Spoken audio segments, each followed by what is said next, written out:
Hello students, you are most welcome to our YouTube channel GIS Kathumar. Students, हम पढ़ रहे हैं 11th class chemistry English medium की इस क्लास में आप सभी का मोस्ट वेलकम है। और आज की इस क्लास में स्टूडेंट्स हम चैप्टर फर्स्ट का टॉपिक है हमारे पास empirical formula and molecular formula. तो स्टूडेंट्स, हम पहले यहाँ पर जानेंगे एम्पेरिकल फार्मूलाज क्या होते हैं और किस तरह से हम एम्पेरिकल फार्मूला को ऑब्टेन कर सकते हैं और किसी भी कंपाउंड का एम्पेरिकल फार्मूला जो होता है वो किस प्रकार से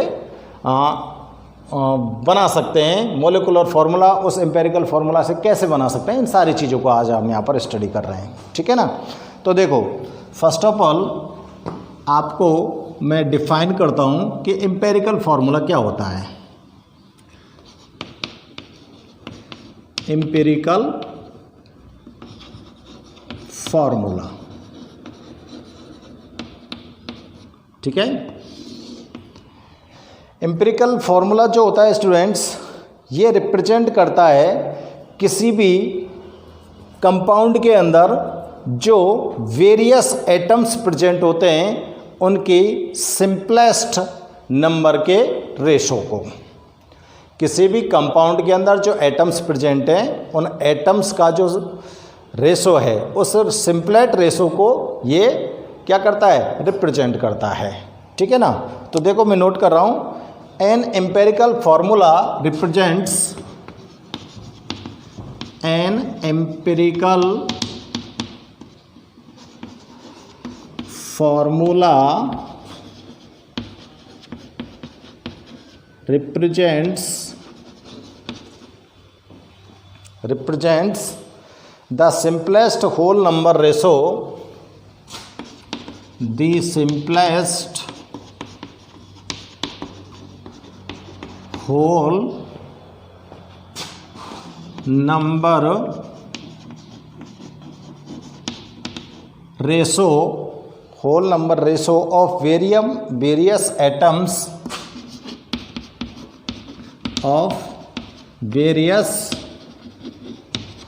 atoms present in a compound,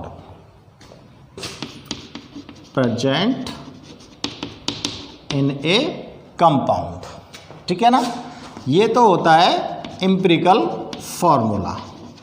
कोई भी कंपाउंड है, उस कंपाउंड के अंदर जो भी एटम्स प्रेजेंट हैं उन एटम्स के नंबर का सिंपलेस्ट रेशो। जैसे देखो, मैं ग्लूकोज का फॉर्मूला लिखता हूँ आपको, C6H12O6। इस ग्लूकोज का फॉर्मूला मैंने आपके सामने लिखा है। तो ये मेरा कंपाउंड हो गया। इस कंपाउंड के अंदर जो एटम्स हैं वो क्या है, कार्बन, हाइड्रोजन, ऑक्सीजन। इन सभी एटम्स का जो रेशो है इस फॉर्मूले के अंदर वो क्या है, यही तो है। अब इस रेशो को, इन एटम्स का जो ये रेशो है, इसको आप किस में कन्वर्ट कर दो, सिंपलेस्ट होल नंबर में। तो देखो क्या आ गया, 1:1। तो ये 1:1, इट मीन्स कार्बन 1 है, हाइड्रोजन 2 है, ऑक्सीजन 1 है। तो ये वाला जो फॉर्मूला आप यहाँ पर दिखाई दे रहा है, ये एम्पिरिकल फार्मूला है। ये क्या है स्टूडेंट्स, एम्पिरिकल फार्मूला है ग्लूकोज के लिए। और ये ग्लूकोज का क्या है, मॉलिक्यूलर फार्मूला है। क्या है, मॉलिक्यूलर फार्मूला है, ठीक है ना। समझ आ रही है ना बात। देखो, ये क्या है, H2O2, क्या बोलते हैं इसको, हाइड्रोजन परऑक्साइड। ये कंपाउंड है। इस कंपाउंड के अंदर प्रेजेंट जो एटम है वो कौन कौन से हैं, हाइड्रोजन और ऑक्सीजन। इनका रेशो इस फॉर्मूले के अंदर क्या है, 2:2, और सिंपलेट रेशो क्या हो गया, 1:1। तो HO, ये जो फॉर्मूला आया है ये एम्पिरिकल फार्मूला आया है। ये इसका मॉलिक्यूलर फार्मूला है हाइड्रोजन परऑक्साइड का। बात समझ में आ रही है, एम्पिरिकल फार्मूला क्या कर रहा है, ठीक है ना। तो चलो आगे और एक्सप्लेन करते हैं।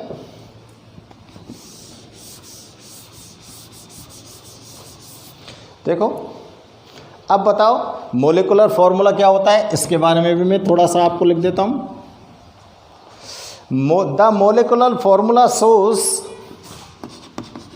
The molecular formula shows the exact number of different types of atom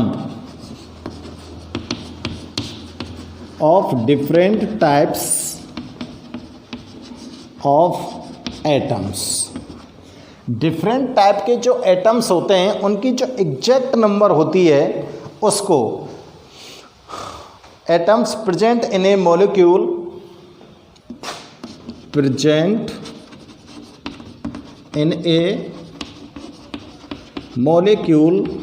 of compound।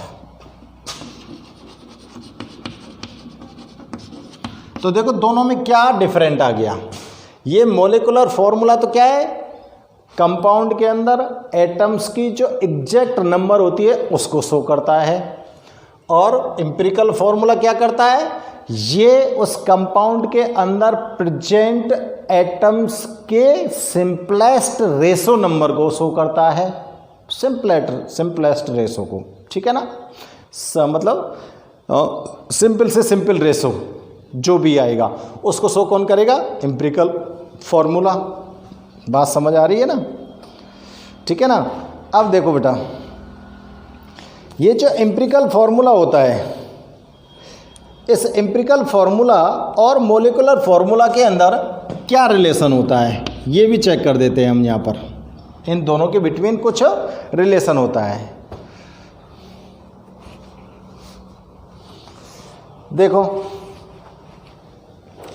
अगर हम, ये एम्पिरिकल फॉर्मूला है और इससे हमको निकालना है क्या, मोलिकुलर फॉर्मूला। इस एम्पिरिकल फॉर्मूला से हमको क्या निकालना होता है, मोलिकुलर फॉर्मूला। तो उसके लिए हम एक फॉर्मूला बनाते हैं, ठीक है।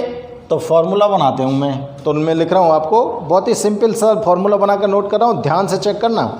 If N number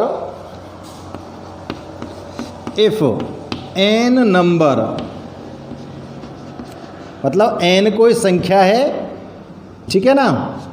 n number is multiply with empirical formula, is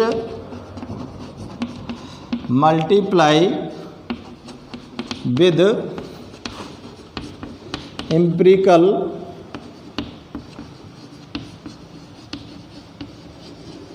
formula.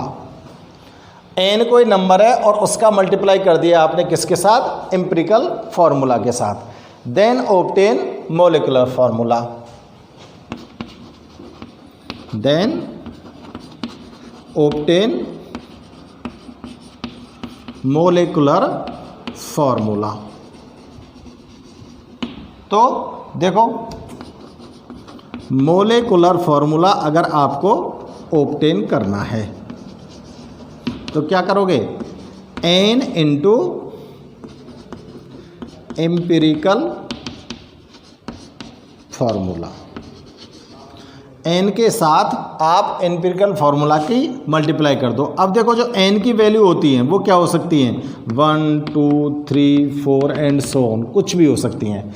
But ये कैसी होंगी, पूर्णांक में होंगी। ये पॉइंट में नहीं हो सकती, 1.2 1.3 या 2.5 इस तरह से नहीं हो सकती। ये कंप्लीट नंबर्स में होती है, ठीक है ना, जाते पूर्णांक के हैं आप लोग, ठीक है ना बच्चों। तो स्टूडेंट्स मोलिकुलर फॉर्मूला जो होता है, उस मोलिकुलर फॉर्मूला को आप और क्या कह सकते हो, मोलिकुलर फॉर्मूला जो होता है वो किसके इक्वल होता है, देखो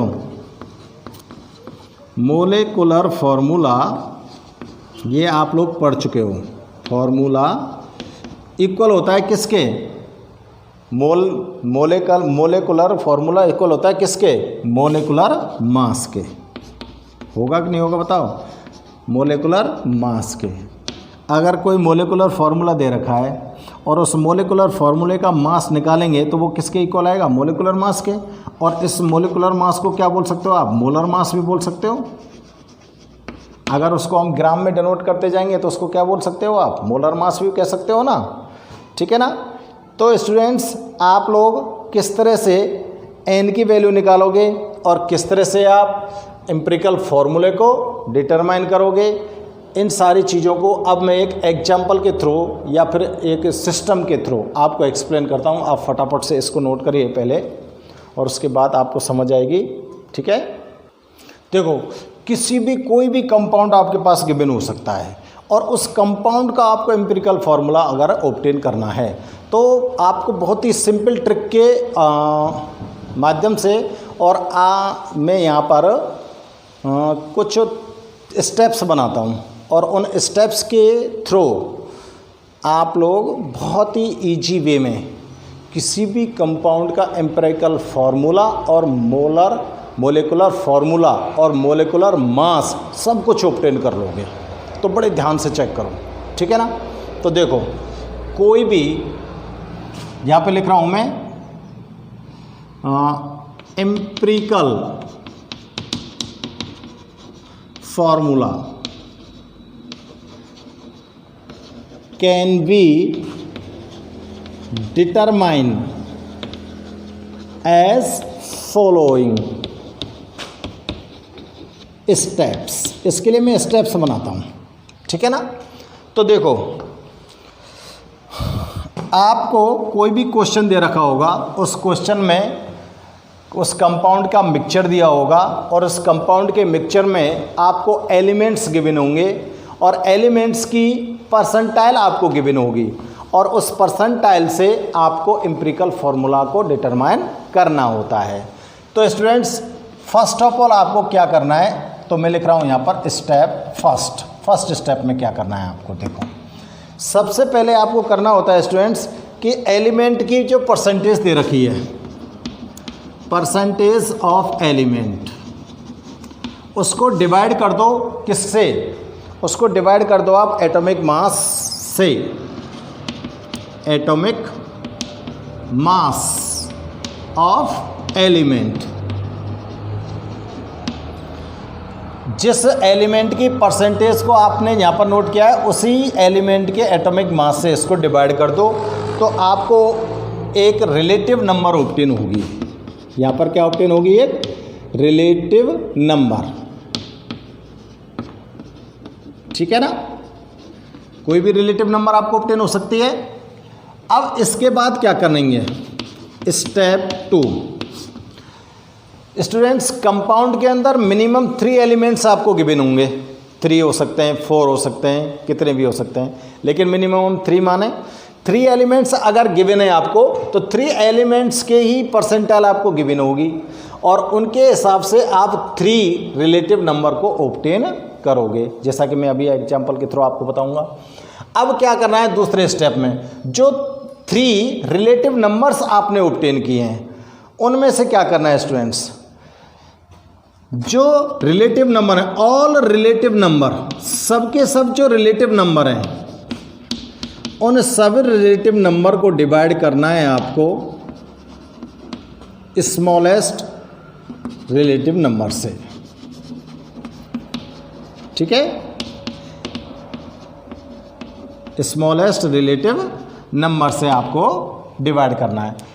ऑल रिलेटिव नंबर का मतलब समझ लो मेरी बात को कि गिवन है आपको 3 एलिमेंट और 3 एलिमेंट की 3 रिलेटिव नंबर आपको ऑब्टेन हो जाएंगी। तो उन 3 रिलेटिव नंबर जो ऑब्टेन हुई हैं उन तीनों में से सबसे छोटी कौन सी है उसका डिवाइड आपको उन तीनों में देना है। समझ में आ गई बात। जो रिलेटिव नंबर आपको 3 ऑब्टेन हुई हैं, 3 ऑब्टेन हुई हैं, उन सभी रिलेटिव नंबर्स में आपको स्मॉलेस्ट रिलेटिव नंबर का डिवाइड करना है और डिवाइड करने के बाद आपको ऑब्टेन हो जाएगा सिंपलेस्ट एटॉमिक नंबर। यहाँ पर आपको क्या ऑब्टेन हो जाएंगी, सिंपलेस्ट एटॉमिक नंबर, ठीक है। सिंपलेस्ट एटॉमिक नंबर आपको जब ऑब्टेन हो गया तो अब आपको क्या करना है, ये स्टेप 3 में बताएं आपको। जो सिंपलेस्ट एटॉमिक नंबर आपको ऑब्टेन हुई है, ये सिंपलेस्ट एटॉमिक नंबर ही स्टूडेंट्स क्या है, एम्पिरिकल फॉर्मूला। ठीक है, अब देखो ये तीनों स्टेप्स आपको ध्यान में रखने हैं और मैं एग्जांपल ले रहा हूँ और उस एग्जांपल के थ्रू आपको मैं एक कंपाउंड के अंदर जो मिक्सचर है गिवन है उस मिक्सचर में जो एलिमेंट्स प्रेजेंट हैं उनके परसेंटाइल के हिसाब से किस तरह से हम एम्पिरिकल फार्मूला ऑब्टेन करते हैं, ये एग्जांपल के थ्रू आपको मैं एक्सप्लेन करता हूँ। आप एक बार इसको वीडियो को पॉज करके इन सबको नोट कीजिए, करो।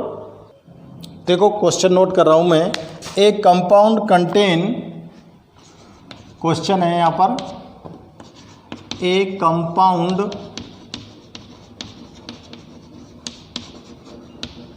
Contain 4.07% hydrogen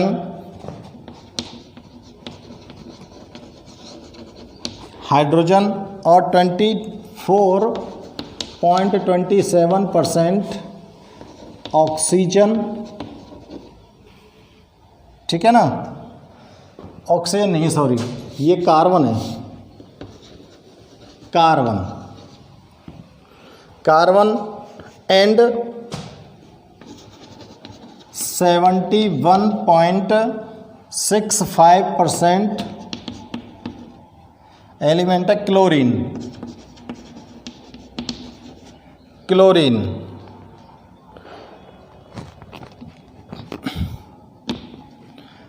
its molar mass is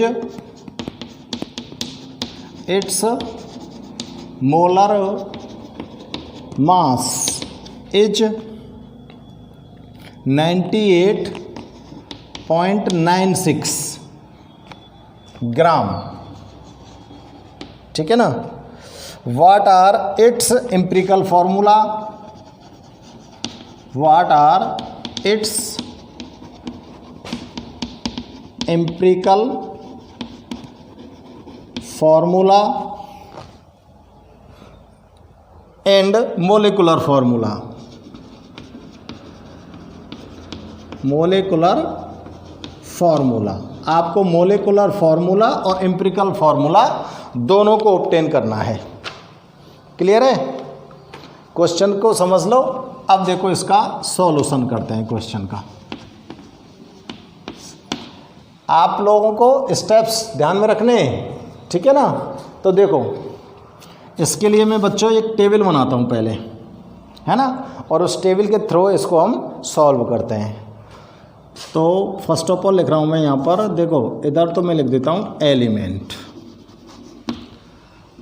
ठीक है, यहाँ पे लिख देता हूँ परसेंटेज ऑफ एलिमेंट, ठीक, और इसके बाद लिखता हूँ मैं भाई साहब atomic mass of element, atomic mass of element हो गया। और फिर यहाँ पे लिखता हूँ मैं रिलेटिव नंबर, जो भी आपको ऑब्टेन होने वाली है रिलेटिव नंबर, देखते हैं, चेक करते हैं। और इसके बाद आपको रिलेटिव नंबर से क्या ऑब्टेन हो जाएगा, simplest atomic number, simplest atomic number, ठीक है। तो ये टेबल मैंने बना दी भाई साहब। इस तरह से आपको एक टेबल ड्रॉ करनी होती है। आप कोई चांस नहीं होता आपसे कोई भूल हो सके इस टेबल के बनने पर। तो बच्चों चेक करो एलिमेंट कौन कौन से हैं, हाइड्रोजन, कार्बन और क्लोरीन। फर्स्ट एलिमेंट हाइड्रोजन, ठीक है ना। हाइड्रोजन एलिमेंट की परसेंटाइल बताओ, 4.07, ठीक है ना। कार्बन की परसेंटाइल बताओ कितनी है, 24.27, 24.27। और थर्ड एलिमेंट है क्लोरीन, क्लोरीन की परसेंटाइल है 71.64, ठीक है भाई। यहाँ तक क्लियर है सब, कोई दिक्कत? अब बताओ बच्चों, हाइड्रोजन का एटॉमिक मास 1, 1 ले लेता हूँ मैं यहाँ अप्रोक्सीमेटली, वैसे 1.08 होता है लेकिन चलो 1 ले लेते हो, ले लें हम, ठीक है ना। 1 यूनिट या 1 AMU कुछ भी लिख सकते हो, एटॉमिक मास लिख रहे हो AMU में नोट कर सकते हो, नो प्रॉब्लम। इसका कितना हो गया 12 AMU कार्बन का। क्लोरीन का कितना होता है 35.5 AMU। अब आपको रिलेटिव नंबर निकालनी है। रिलेटिव नंबर के लिए आपको क्या करना है, परसेंटेज ऑफ एलिमेंट में आपको एटॉमिक मास का डिवाइड करना है। यही तो लिखा था ना स्टेप फर्स्ट में। तो देखो हाइड्रोजन की परसेंटेज बताओ कितनी है, 4.07 डिवाइडेड बाई 1, यही तो है ना। चेक करो कितना आया बताओ, 4.07 ही आएगा।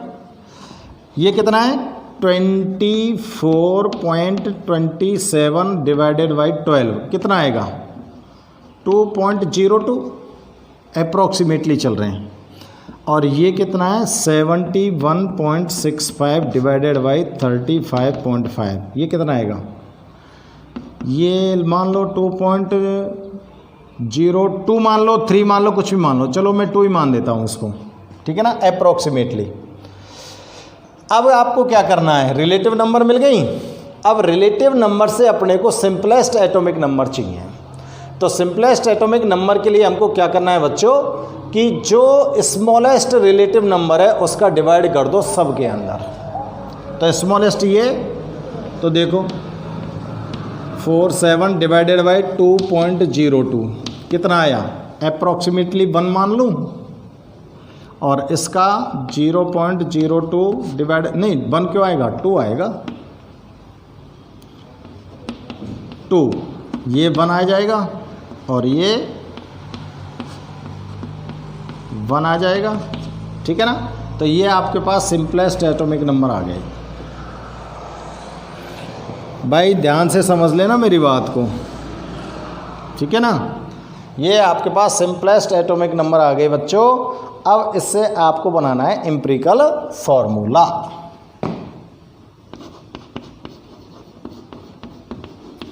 एम्पिरिकल फॉर्मूला देखो, हाइड्रोजन, कार्बन और क्लोरीन क्या आया सिंपलेस्ट एटॉमिक नंबर 211, यही तो आया है ना। तो अब इसका आपको लिखना है क्या, एम्पिरिकल फॉर्मूला। तो हाइड्रोजन पे 2 आएगा, कार्बन पे 1 आएगा, क्लोरीन पर 1 आएगा, तो क्या बनेगा CH2Cl। ये आ गया एम्पिरिकल फॉर्मूला भाई, क्या आ गया CH2Cl, ठीक है ना। अब आपको इस एम्पिरिकल फार्मूला से क्या निकालना, क्या फाइंड आउट करना है, मोलिकुलर फार्मूला। तो फिर आपको क्या करना पड़ेगा, देखो आपको यहाँ पर डिटरमाइन करना है एम्पिरिकल फार्मूला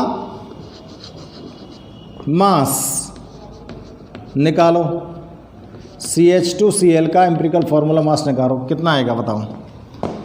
अरे कार्बन का 12 प्लस हाइड्रोजन के 2 एटम हैं, 1 × 2 प्लस Cl का कितना गया 35.5, ऐड कर दो सबको, कितना आया ये 14, ये आ गया 49.5। एम्पिरिकल फार्मूला का जो वेट है, मास है, वो कितना आ गया 49.5 आ गया, ठीक है भाई। अब आपको यहाँ से n की नंबर निकालनी है बच्चों, ठीक है ना। तो देखो मोलर मास दे रखा है और मोलर मास से आपको निकालनी है नंबर ऑफ n। तो मैंने आपको नोट किया था ना एम्पिरिकल फार्मूला के और मोलिकुलर मास के बिटवीन जो एक रिलेशन था उसमें, और मोलिकुलर फार्मूला को हम मोलर मास बोल सकते हैं। भाई मोलिकुलर जो फार्मूला होता है उस फार्मूले से आप लोग क्या निकाल सकते हो, मोलर मास निकाल सकते हो, ठीक है ना। अब मोलर मास निकालते हो तो मोलिकुलर फार्मूला की जगह पे तुम मोलर मास रख के देखो एक बार, मोलर मास इक्वल टू क्या हो जाएगा, n इंटू एम्पिरिकल फॉर्मूला आ जाएगा ना। तो अगर n की वैल्यू निकालनी है तो क्या करेंगे, मोलर मास में आप लोग क्या कर दोगे, डिवाइड कर दो एम्पिरिकल फॉर्मूला मास का, कर देंगे ना। तो डिवाइड कर देंगे तो क्या आ जाएगा, 98.96 divided by 49.5 equal to approximately 2 आ जाएगा। तो n की वैल्यू क्या आ गई, यहाँ पर 2 आ गई। तो n की वैल्यू किस तरह से निकालेंगे, तो आपको समझ आ रही है ना बात। n की वैल्यू कैसे निकालनी है, जो मोलर मास आपको गिवन है क्वेश्चन के अंदर, उस मोलर मास में आप डिवाइड कर दो किसका, एम्पिरिकल फॉर्मूला मास का। तो देखो n equal to molar mass divided by empirical formula mass, ठीक है ना। तो यहाँ लिख रहा हूँ मैं अब, तो n इक्वल टू क्या हो जाएगा, 98.96 डिवाइडेड बाई 49.5। तो n की वैल्यू आ गई यहाँ पर 2।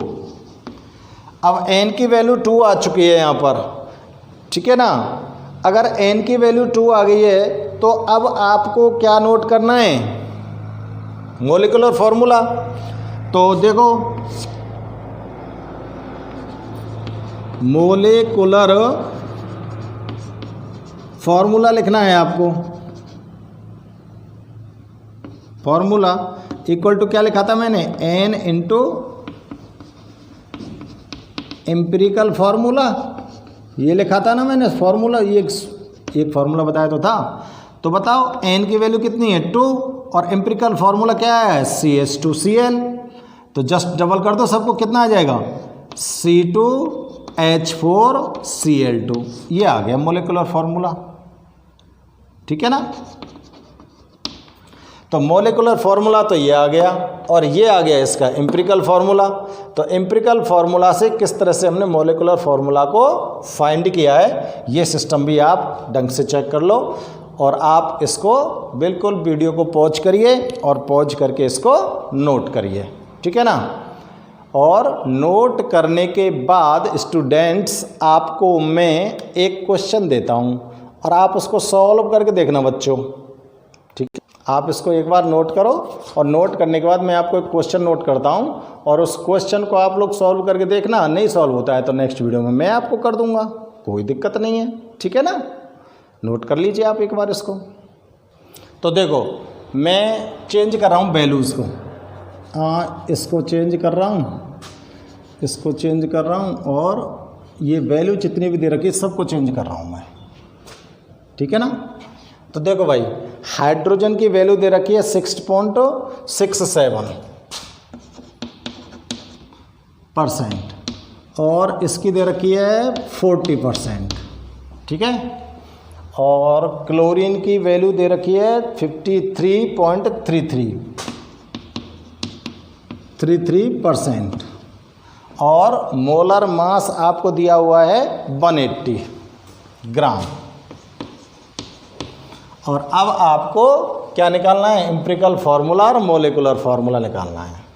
तो बिल्कुल जस्ट यही टेबल होगी। यहाँ पर क्या चेंज होगा बताओ, ये चेंज होंगे, परसेंटेज चेंज करो परसेंटेज को। हाइड्रोजन की कितनी है 6.67, और कार्बन की कितनी है 40, और क्लोरीन की कितनी है 53.33।